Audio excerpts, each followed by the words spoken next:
What is up, guys? Welcome back to the channel. Today's reaction video is going to be part 2 of Hitler. It's been a few days since we did part 1, so if you haven't checked it out, I'll leave the link in the description, guys. It'll be the top link. Yeah, I really enjoyed part 1 and thought I definitely had to do part 2 pretty sharpish because I want to find out what happens.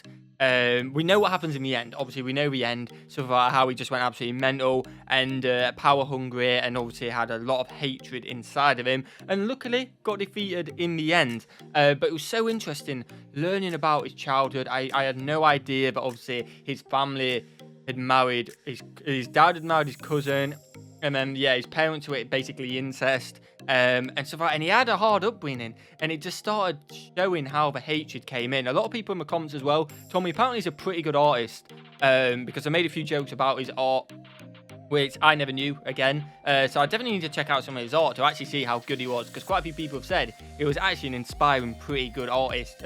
Before all this happened, he joined the war in World War One, and he obviously just got my love for it. And yeah, that's where we pretty much left it at the end of World War One. It had ended. Hitler basically had to remove himself from the army, I believe. That's where we ended it. So we're going to get straight into part 2. Hit that subscribe button if you're new around here. I would really appreciate it. Hit that like button as well, you absolute legends. And yeah, let's see the final part of how Hitler became as we all know him today. Since Germany's military had to be reduced, Hitler could no longer remain a soldier after the war. Okay, there we go, He kept working for the army as an informant. After the war, communists in Germany had attempted a revolution, and the government was worried about communism in general. Okay. So Hitler was tasked with infiltrating and reporting on any new political parties that could pose a communist threat. A new party called the German Workers' Party threw up a whole bunch of red flags, so Hitler went along to one of their meetings, but found that they weren't communist at all. They were extreme right and shared many of his extreme beliefs. Oh, so wow. He left the army and signed up to join the party.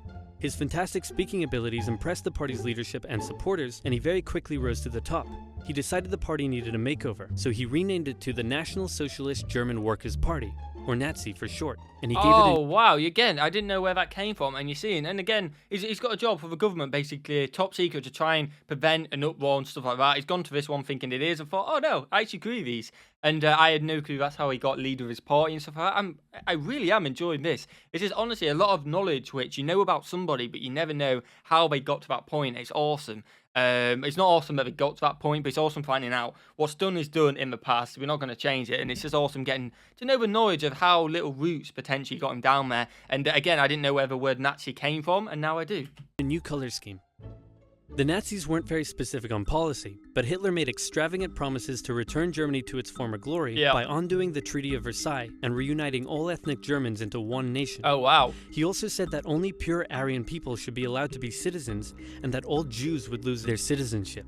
These ideas were already common in extreme right politics, but what set the Nazis apart was Hitler himself, and they quickly became the leading party on the extreme right. Sometimes you just need that one leader. In Germany at the time had paramilitary wings, and the Nazis were no different. Hitler set up the very descriptive Whole Protection Detachment, later changed to the very delightful Gymnastic and Sports Division, and finally settling on the ominous Storm Detachment, or SA for short. Yeah, he went through a few like names of it, but ended up with SA. Yeah, man, it's mental. It's absolutely mental. Their job was to defend Nazi party meetings and intimidate political opponents, and they would frequently engage in battles with communists on the streets. Oh, Since the Allies had demanded a reduction in Germany's military size, many trained soldiers were left unemployed. They liked the Nazi ideology, and it was only natural for them to join the SA, which grew larger and larger over time. The new democratic government that formed after World War I was pretty weak and ineffective. In order to pay reparations to the Allies, it started printing more money. Okay. The problem is that printing money doesn't actually give a country more money, it just makes money less valuable. Yeah, but I did economics in my architectural technology degree. Well, I haven't finished my degree, so in my HNC. And yeah, like, you do have the knowledge, you think, just print more money, man. It's simple as that, but it really isn't. There's more money out there, devalues everything, prices go up, and it just doesn't work like that. So I completely agree with that. So as the country printed more and more money, it became worth less and less, and the currency crashed. In 1919, $1 was worth about 4 German marks. By December 1923, $1 was equal to 4.2 trillion marks. The price of bread rose to 200 billion marks. Banknotes became worthless.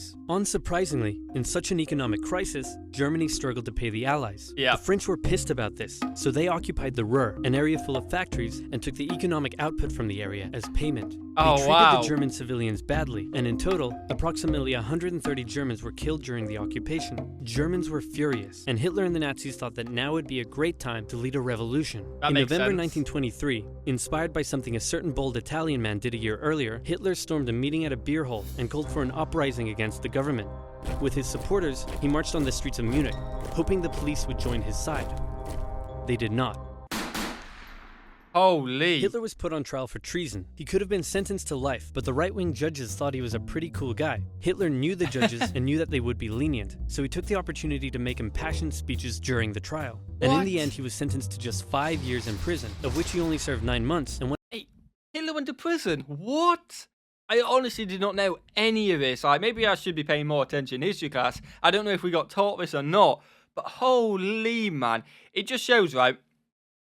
Hitler aside on what he did, but if you go to prison and stuff like that, you potentially can rise to the top. Obviously, you don't want to do it in Hitler's way, but you know what I mean? He's obviously down and out of it completely at this point, and the fact that he does get to the top in the wrong way, but just goes show if you've got the right things about you as well, you can make it to the top, hopefully in a good way, by the way, guys, but at least that's a bit of inspiration from this story, I guess, if you can get any. When I say prison, it was more like a pleasant hotel stay where he had plenty of time to write a book. Oh, wow. The whole affair was covered by the media nationwide, and it made Hitler famous. Hitler and his extreme message were now known throughout Germany. But the everyday German still didn't care much for him. In the 1928 election, the Nazis only won about 2% of the vote. Many were still intimidated by all the violence and the shouting and how unpolitician-like he was. But a new economic crisis would change all of that.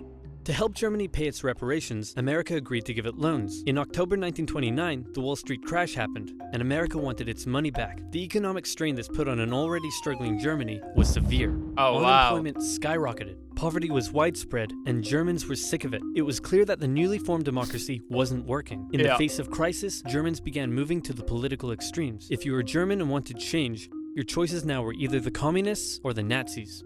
Okay. Hitler claimed that he was the only one who could return Germany to its former glory. The Nazi Party used propaganda to make Hitler seem like a great and powerful man, and they gave the German people a scapegoat to blame for all their suffering. The promise of a single strong dictator was a breath of fresh air for Germans after years of failing democracy.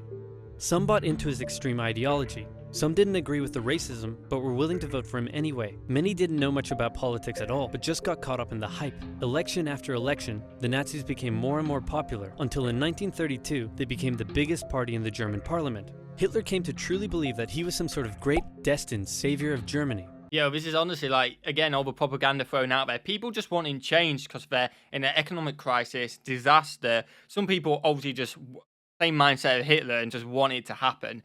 It just shows, and then obviously all this ego boosting on Hitler, he then just becomes more crazy, more powerful, and more willing to do disastrous stuff, I guess. Wow, man. I didn't know it. I hardly knew any of this, and this is great to see. Megalomaniac. Great to see in terms of history again, but man, wow. He decided to run for president, and did surprisingly well, but still lost to the extremely popular World War I general, Paul von Hindenburg. Okay. Since he was now the leader of the biggest party, though, he demanded President Hindenburg make him chancellor. But Hindenburg was reluctant, seeing that Hitler was clearly such a big racist. Industry leaders urged Hindenburg to give Hitler the chancellorship, fearing the rising support for communism, and leader of the Center Party von Papen, who had been secretly negotiating with Hitler, said to Hindenburg, "How about we make Hitler chancellor on the condition that I get to be vice-chancellor, and most government jobs go to us moderate conservatives? That way, I'll get to keep my power. I mean, we'll get to keep our power and we'll control Hitler like he's our angry little puppet." What could possibly go wrong? As it turned out, everything. Hitler became Chancellor of Germany in January 1933, but he was not yet a dictator. In February, the German parliament building was set on fire. Historians still aren't sure who did it, and many suspect the Nazis did it themselves, but Hitler blamed the communists, and he convinced President Hindenburg to sign an emergency decree allowing him to imprison all communists and other political opponents. Holy! Communists and others were sent off to the first concentration camp in Dachau. At this time, the elderly President Hindenburg passed away, giving Hitler the perfect opportunity. He introduced a law to Parliament that would allow him to make all future laws and decisions entirely on his own. With his political opponents imprisoned and the SA intimidating others, Hitler's law passed. Just 2 months after becoming Chancellor, Hitler was now a dictator.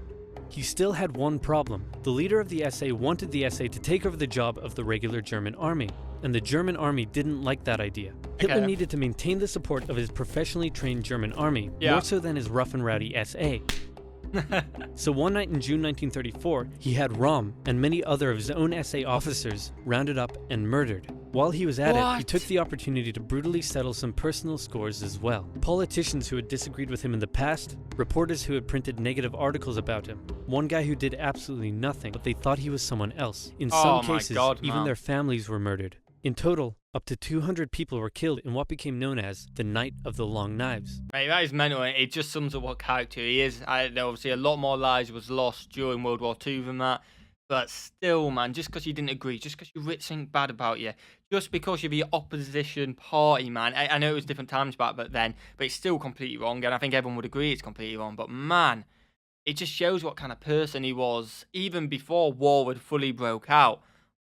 Wow, the army, now satisfied that they wouldn't be replaced, pledged total allegiance to their new Führer, and Hitler's control was now absolute. Oh, wow. Life in Germany changed violently. Freedom of the press, expression, and public assembly were suspended. Jews were initially branded and their businesses boycotted.